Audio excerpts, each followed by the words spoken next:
जब हम केंद्र शासित प्रदेशों की बात करते हैं तो हमारे दिमाग में आता है कि वहां सीधा केंद्र सरकार का शासन होगा। लेकिन क्या आप जानते हैं कि पुडुचेरी, दिल्ली और जम्मू कश्मीर जैसे कुछ ऐसे केंद्र शासित प्रदेश भी हैं जिनकी अपनी विधानसभा और मुख्यमंत्री होते हैं। पुडुचेरी की कहानी बाकी सबसे अलग है। यह न केवल 4 अलग अलग जिलों में फैला है जो एक दूसरे से मीलों दूर हैं, बल्कि इसका शासन मॉडल भी बहुत अनोखा है। आज के इस स्पेशल वीडियो में हम समझेंगे कि पुडुचेरी को विधानसभा क्यों मिली और वहां की सरकार कैसे काम करती है। तो चलिए शुरू करते हैं। दोस्तों, पुडुचेरी के इस खास सिस्टम को समझने के लिए हमें इतिहास में पीछे जाना होगा। जहां पूरा भारत अंग्रेजों का गुलाम था, वहीं पुडुचेरी, कराईकल, माहे और यमन पर फ्रांस का राज था। 1947 में जब भारत आजाद हुआ तब भी ये इलाके फ्रांस के ही पास थे।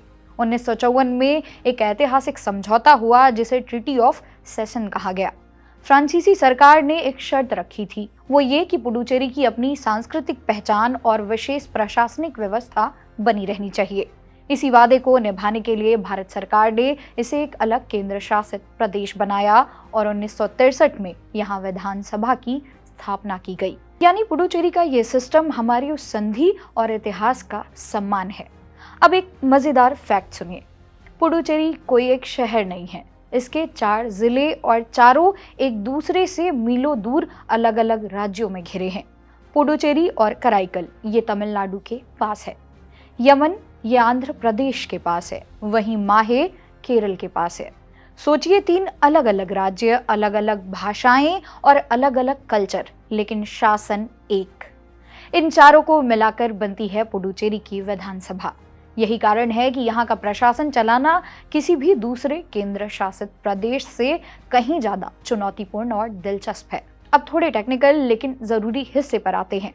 संविधान के आर्टिकल 239A के तहत संसद को यह पावर मिली थी कि वो पुडुचेरी के लिए एक विधानसभा बना सके। यहाँ 30 निर्वाचित यानी कि इलेक्टेड और 3 मनोनीत यानी नॉमिनेटेड सदस्य होते हैं।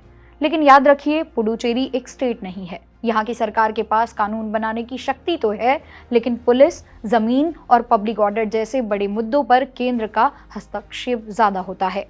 यहाँ एलजी और मुख्यमंत्री के बीच अक्सर विवाद की खबरें आती हैं, क्योंकि पावर का बैलेंस यहाँ दिल्ली जैसा ही जटिल है।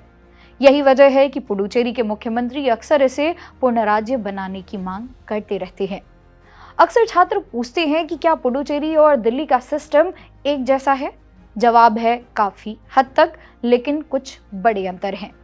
दिल्ली का सिस्टम आर्टिकल 239AA से चलता है, जबकि पुडुचेरी 239A से चलता है। दिल्ली देश की राजधानी है, इसलिए वहां केंद्र का कंट्रोल और भी सख्त है। पुडुचेरी में चुनी हुई सरकार के पास कुछ मामलों में दिल्ली के मुकाबले थोड़ी ज्यादा फैसिलिटीज रही हैं। लेकिन हाल के वर्षों में सुप्रीम कोर्ट के कई फैसलों ने साफ किया है कि दोनों ही जगहों पर एलजी और चुनी हुई सरकार को तालमेल बिठाकर चलना होगा। तो दोस्तों, पुडुचेरी सिर्फ एक खूबसूरत टूरिस्ट डेस्टिनेशन नहीं, बल्कि भारतीय लोकतंत्र का एक बहुत ही अनोखा प्रयोग है। यह हमें सिखाता है कि कैसे हम अपनी विविधता और इतिहास को सहेजते हुए एक साथ आगे बढ़ सकते हैं। पर जाते जाते मेरा आपसे एक सवाल है, क्या आपको लगता है कि पुडुचेरी को अब एक पूर्ण राज्य यानी कि फुल स्टेट का दर्जा मिल जाना चाहिए या केंद्र शासित प्रदेश ही रहना चाहिए?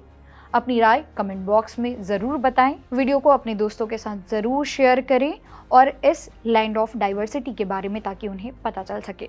इसी तरह की और वीडियोस को देखने के लिए सब्सक्राइब करें जागरण जोश। मेरा नाम है मोनाली पांडे। मिलते हैं अगली वीडियो में, तब तक के लिए ऑल द बेस्ट।